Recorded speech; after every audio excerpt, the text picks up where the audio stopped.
ಇನ್ನು ಮಂಗಳೂರಿನ ಉದ್ಯಮಿಗೆ ಕಾಂಗ್ರೆಸ್ ಮುಖಂಡ ಹನಿ ಟ್ರ್ಯಾಪ್ ಮಾಡಿರುವಂತಹ ಒಂದು ಪ್ರಕರಣ ಸಾಕಷ್ಟು ಸದ್ದು ಮಾಡ್ತಾ ಇದೆ. ಅಶ್ಲೀಲ ವಿಡಿಯೋ ಬಳಸಿ ಕೋಟಿ ಕೋಟಿ ರೂಪಾಯಿ ಹಣ ವಸೂಲಿ ಮಾಡಿದ್ದಾರೆ ಅನ್ನುವಂಥದ್ರ ಬಗ್ಗೆ ಪ್ರಕರಣ ದಾಖಲಾಗಿದೆ. ಹಣ ದೋಚಿದಂತಹ ಮಂಗಳೂರು ಯುವ ಕಾಂಗ್ರೆಸ್ ಮುಖಂಡ ಆತನ ವಿರುದ್ಧ ಈಗ ಆರೋಪ ಕೇಳಿ ಬರ್ತಾ ಇದೆ. ಉದ್ಯಮಿಯಿಂದ ಬರೋಬ್ಬರಿ 2,77,00,000 ರೂಪಾಯಿಗಳನ್ನು ವಸೂಲಿ ಮಾಡಿದ್ರಂತೆ. ಮಂಗಳೂರು ಯುವ ಕಾಂಗ್ರೆಸ್ ಪ್ರಧಾನ ಕಾರ್ಯದರ್ಶಿ ಆಗಿರುವಂಥ ನಿಜಾಮ್ ಮತ್ತು ಜಿತೇಶ್ ಈ ಇಬ್ಬರು ಸೇರಿಕೊಂಡು ಉದ್ಯಮಿಗೆ ಹನಿ ಟ್ರ್ಯಾಪ್ ಮಾಡಿ ಹಣ ವಸೂಲಿ ಮಾಡಿದ್ದಾರೆ ಅಂತ. ಇನ್ಫ್ಯಾಕ್ಟ್ ಈ ಮುಂಚೆ ಜಿತೇಶ್ ಈ ಉದ್ಯಮಿಗೆ ಬ್ಲ್ಯಾಕ್ ಮೇಲ್ ಮಾಡ್ತಾ ಇದ್ದಂತೆ. ಆಗ ನಿಜಾಮ್ ಹತ್ರ ಹೋಗಿ ಹೇಳ್ಕೊಂಡಿದ್ದಾರೆ ಆ ಉದ್ಯಮಿ. ಬಟ್ ನಿಜಾಮು ಕೂಡ ಸೇರಿಕೊಂಡು ಬ್ಲ್ಯಾಕ್ ಮೇಲ್ ಮಾಡಿದ್ದಾರೆ. ಅಶ್ಲೀಲ ಫೋಟೋ ಮತ್ತು ವಿಡಿಯೋ ಇಟ್ಕೊಂಡು ಬ್ಲ್ಯಾಕ್ ಮೇಲ್ ಮಾಡ್ತಾ ಇದ್ರು. ಪತ್ನಿಗೆ ವಿಡಿಯೋ ತೋರಿಸ್ಬಿಡ್ತೀನಿ ಅಂಥೇಳಿ ಮೊದಲು 35 ಲಕ್ಷ ಹಣಕ್ಕೆ ಬೇಡಿಕೆ ಇಟ್ಟಿದ್ದಾರೆ. ಮರ್ಯಾದೆಗೆ ಹೆದರಿ ಚೆಕ್ ಮೂಲಕ ಜಿತೇಶ್ಗೆ ಹಣ ಕೊಟ್ಟಿದ್ರು ಆ ಉದ್ಯಮಿ. ಮತ್ತೆ ಹಣ ಕೇಳಿದಾಗ ಹೋಗಿ ನಿಜಾಮ್ ಹತ್ರ ಹೆಲ್ಪ್ ಕೇಳಿದ್ದಾರೆ.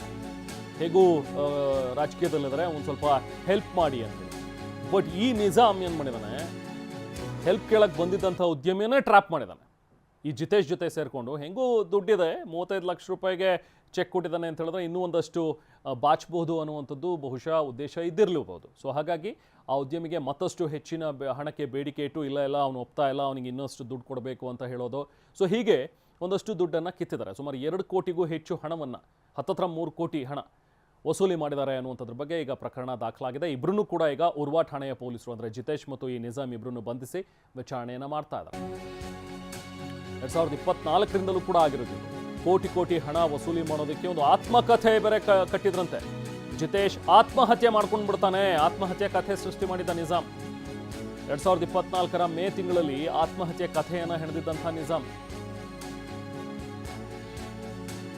ಈ ಜಿತೇಶ್ ನೀನು ಹಣ ಏನಾದ್ರು ಕೊಡಲಿಲ್ಲ ಅಂತ ಹೇಳಿದ್ರೆ ನಿನ್ನಿಂದಾಗ ಆತನಿಗೆ ತೊಂದರೆ ಆಗಿದೆ, ಅವನು ಆತ್ಮಹತ್ಯೆ ಮಾಡ್ಕೊಬಿಡ್ತೀನಿ ಅಂತ ಹೇಳಿ ಡೆತ್ ನೋಟ್ನಲ್ಲಿ ನಿನ್ನ ಹೆಸರು ಬರೆದಿದ್ದಾನೆ, ಬರೆದಿಟ್ಬಿಟ್ಟು ಅವನು ಆತ್ಮಹತ್ಯೆ ಮಾಡ್ಕೊಬಿಡ್ತಾನೆ ಅಂತ ಹೇಳಿ ಹೆದರಿಸಿದ್ರಂತೆ ಇಬ್ಬರು ಸೇರ್ಕೊಂಡು.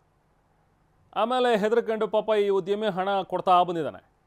ಸೊ ಅಲ್ಲಿಗೆ ಈ ನಿಜಾಮ್ ನೋಡಿ, ಆ ಫೋಟೋಗಳನ್ನು ಏನು ನೋಡ್ತಾ ಇದ್ದಾರಲ್ಲ, ಇವೆಲ್ಲ ಫೋಟೋಗಳನ್ನು ಇಟ್ಕೊಂಡು ನನಗೆ ಇವರೆಲ್ಲರೂ ಕೂಡ ಪರಿಚಯ, ಇವರೆಲ್ಲರ ಜೊತೆಗೂ ನನಗೆ ನಿಕಟವಾದಂಥ ಸಂಪರ್ಕ ಇದೆ ಅಂತ ಹೇಳಿ ಈತ ಬಹಳ ನಂಬಿಸಿದ್ದಾನೆ ಆ ಉದ್ಯಮಿಗೆ. ನಾನು ಮಾಡಿಕೊಡ್ತೀನಿ, ನಿನಗೆ ಸಹಾಯ ಮಾಡ್ತೀನಿ ಅಂತ. ಉದ್ಯಮಿಗೆ ಸಿಕ್ಕಿದಂಥ ಈ ಆತ್ಮಹತ್ಯೆ ಮಾಡ್ಕೊಂಡಂಥ ಜಿತೇಶ್ ಆಮೇಲೆ ಆತ್ಮಹತ್ಯೆ ಮಾಡ್ಕೊಳ್ತೀನಿ ಅಂತ ಹೇಳ್ತಿದ್ನಲ್ಲ ಆ ಜಿತೇಶ್, ಜೂನ್ 1ನೇ ತಾರೀಕು ಮಂಗಳೂರಿನಲ್ಲೇ ಉದ್ಯಮಿಗೆ ಸಿಕ್ಕಿದ್ದಾನೆ. ಜಿತೇಶ್ ಜೀವಂತ ಇದ್ದಾನಲ್ಲ ಅಂತ ಹೇಳಿ ನೋಡ್ಬಿಟ್ಟು ಉದ್ಯಮಿಗೆ ಶಾಕ್ ಆಗ್ಬಿಟ್ಟಿದೆ. ಇವ್ನು ನೋಡಿದ್ರೆ ನಿಜಾಮ್ ಇವನು ಆತ್ಮಹತ್ಯೆ ಮಾಡ್ಕೊಂಡವನೇ ಅಂತ ಹೇಳ್ಬಿಟ್ಟು ನನ್ನ ಹತ್ರ ದುಡ್ಡು ಇಸ್ಕೊಬಿಟ್ಟವನೇ ಅಂತೇಳಿ ನೆಕ್ಸ್ಟು ಮಂಗಳೂರಿನ ಉರ್ವಾ ಠಾಣೆಗೆ ಹೋಗಿ ಕಂಪ್ಲೇಂಟ್ ಕೊಟ್ಟಿದ್ದಾರೆ. ಉದ್ಯಮಿ ದೂರಿನ ಆಧಾರದಲ್ಲಿ ಜಿತೇಶ್ ಮತ್ತು ನಿಜಾಮ್ ಇಬ್ಬರನ್ನು ಕೂಡ ಬಂಧಿಸಿದ್ದಾರೆ. ಸೊ ಮಂಗಳೂರು ಯುವ ಕಾಂಗ್ರೆಸ್ ಮುಖಂಡನಾಗಿರುವಂಥ ನಿಜಾಮ್ ಇದ್ದ ನೋಡಿ. ಇದಿಷ್ಟು ವಿಚಾರ 2024ರಿಂದನೂ ಕೂಡ ಬ್ಲ್ಯಾಕ್ ಮೇಲ್ ಮಾಡ್ತಾ ಇದ್ದಂಥ ಜಿತೇಶ್. ಆಮೇಲೆ ಏನು ಮಾಡಿದಾನೆ, ಜಿತೇಶ್ ಹಿಂಗೆ ಬ್ಲ್ಯಾಕ್ ಮೇಲ್ ಮಾಡ್ತಾ ಇದ್ದಾನೆ ಅಂಥೇಳಿ ಆ ಉದ್ಯಮಿ ನಿಜಾಮ್ ಹತ್ರಕ್ಕೆ ಹೋಗಿದ್ದಾರೆ. ನಿಜಾಮ್ ಸರಿ ನಾನೇನೋ ಒಂದು ಸರಿಪಡಿಸ್ತೀನಿ, ಒಂದಷ್ಟು ದುಡ್ಡು ಕೊಟ್ಟು ಸರಿ ಮಾಡೋಣ ಅಂಥೇಳಿ ಮಧ್ಯಕ್ಕೆ ಬಂದಿದ್ದಾನೆ.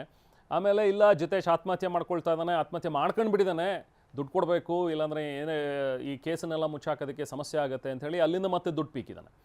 ಯಾವಾಗ ಜಿತೇಶ್ ಬದುಕಿದ್ದಾನೆ ಅಂತೇಳಿ ಗೊತ್ತಾಯಿತು ಆಗ ಉದ್ಯಮಿ ಹೋಗಿ ಕಂಪ್ಲೇಂಟ್ ಕೊಟ್ಟಿರೋದ್ರಿಂದ ಈಗ ನಿಜಾಮ್ ಮತ್ತು ಜಿತೇಶ್ ಇಬ್ಬರನ್ನೂ ಕೂಡ ಪೊಲೀಸರು ಸದ್ಯಕ್ಕೆ ಅರೆಸ್ಟ್ ಮಾಡಿದ್ದಾರೆ. ಸೊ ನೋಡಿ, ಒಂದಷ್ಟು ಫೋಟೋಗಳು ಇದೆಯಲ್ಲ ನಿಜಾಮ್, ಇದು AI ಫೋಟೋಸ್ ಅಂತ ಈಗ ಇವೆಲ್ಲವೂ ಕೂಡ ಗೊತ್ತಾಗ್ತಾ ಇದೆ. ನೋಡಿ, ಹೋಗಿ ನಾನು ವಿಜಯನ ಮೀಟ್ ಮಾಡಿ ಬಂದಿದ್ದೀನಿ, ವಿಜಯ್ ಅವರು CM ಆದಾಗ ನಾನು ಹೋಗಿ ಅವರಿಗೆ ಅಭಿನಂದನೆ ಸಲ್ಲಿಸ್ಬಂದೆ, ಅಷ್ಟು ನಿಕಟವಾಗಿ ನನಗೆ ಸಂಪರ್ಕ ಇದೆ ಎಲ್ಲರ ಜೊತೆಗೂ ಅಂಥೇಳಿ ಒಂದಷ್ಟು ಫೋಟೋಗಳನ್ನು AI ಕ್ರಿಯೇಟ್ ಮಾಡಿಕೊಂಡು ಈತ ಬಿಲ್ಡಪ್ ಕೊಟ್ಕೊಂಡು ಓಡಾಡ್ತಾ ಇದ್ದ.